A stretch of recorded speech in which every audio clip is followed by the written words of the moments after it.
So after bursting onto the comic book scene in early 2023, Spider-Boy Bailey Briggs seemed to take Marvel Comics by storm as his first appearance in Spider-Man issue number 7 caused that issue alone to be reprinted 2 additional times.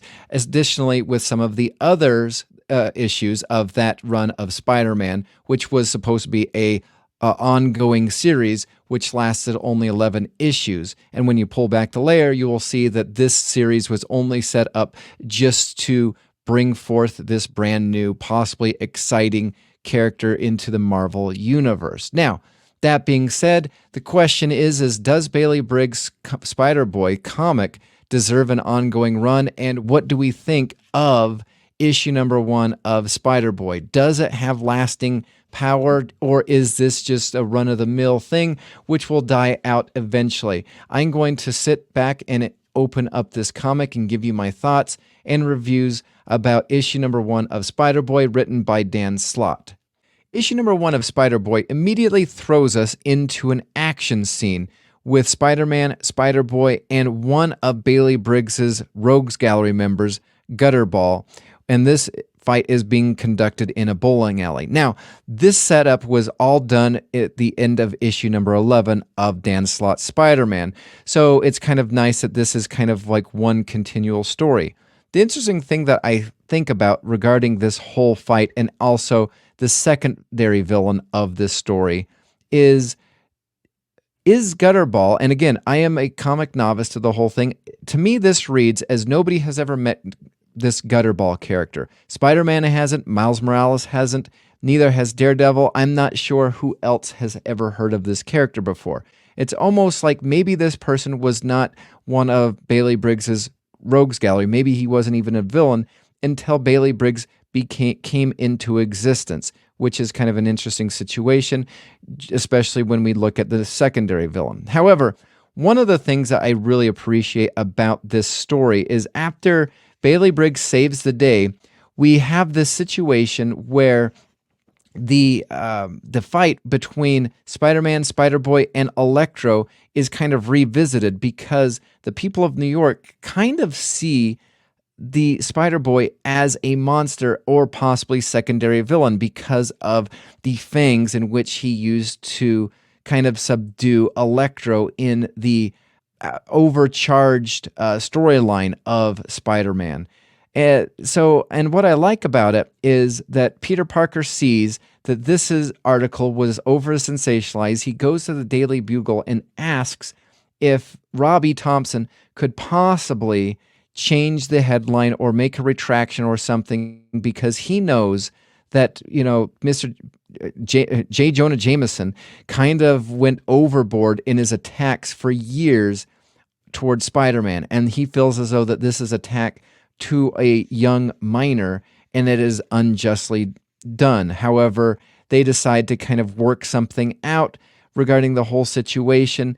The interesting thing regarding this, though, I mean, besides the whole fact that it also gets brought up that the scariest thing about Bailey Briggs is that he's a ginger, although maybe in the future he won't be for much longer, but that's just a tease.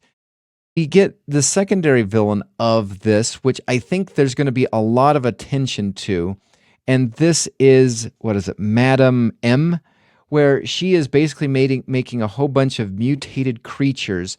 And this, according to the origin story, she is the creation, or she's the one that created Bailey Briggs Spider-Boy.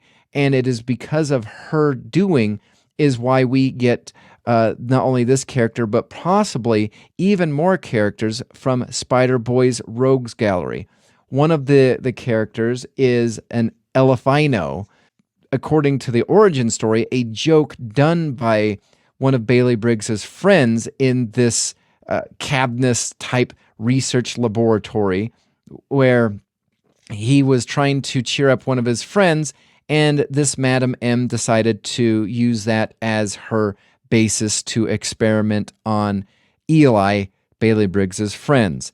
Now, the interesting thing about this, again, whole situation is nobody still knows, and there is a cool moment where the Elefino is able to pull off Bailey Briggs's mask, and we see a barcode, which means that this was a creation of Madam M. She has no record of him, no knowledge of him, but she's pretty sure that this is her handiwork. And again, because of the whole mad scientist Cadmus type of a situation, I think that this is going to be one of the big bads to follow Bailey Briggs for a long time to come, as well as this is going to be like an never-ending cycle of rogues for the Rogues Gallery for Bailey Briggs. It's going to be quite interesting to see what happens surrounding this storyline, because again, there's two stories. I think this is the better story. The second story is a weird story with a balloon animal making guy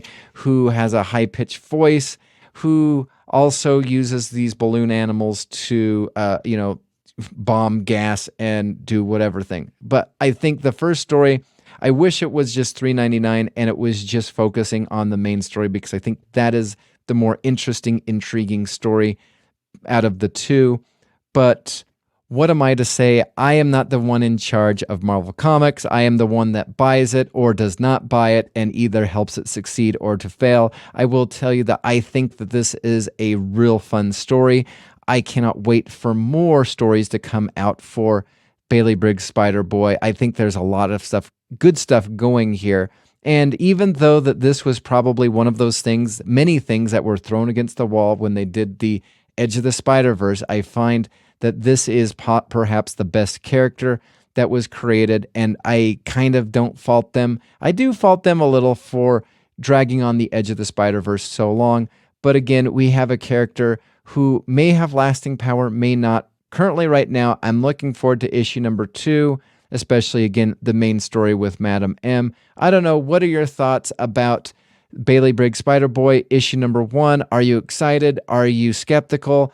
I think it's only right to be skeptical, especially because of just how odd these random rogues galleries are. But again, one of the criticisms I've heard from Miles Morales is he always gets Peter Parker's leftovers for his rogues gallery. So it's kind of interesting that we already have 2 characters that we've never possibly seen before, and also a never-ending bunch of Teenage Mutant Ninja Turtle, Rocksteady Bebop type of a rogues gallery for Bailey Briggs. We'll just have to see and wait until then. Again, what are your thoughts? Like, subscribe down below. I do appreciate it. Until then, I will see you in the dollar section, where maybe this, because I've already ordered 3 copies of this issue with various covers, because I'm a sucker for that.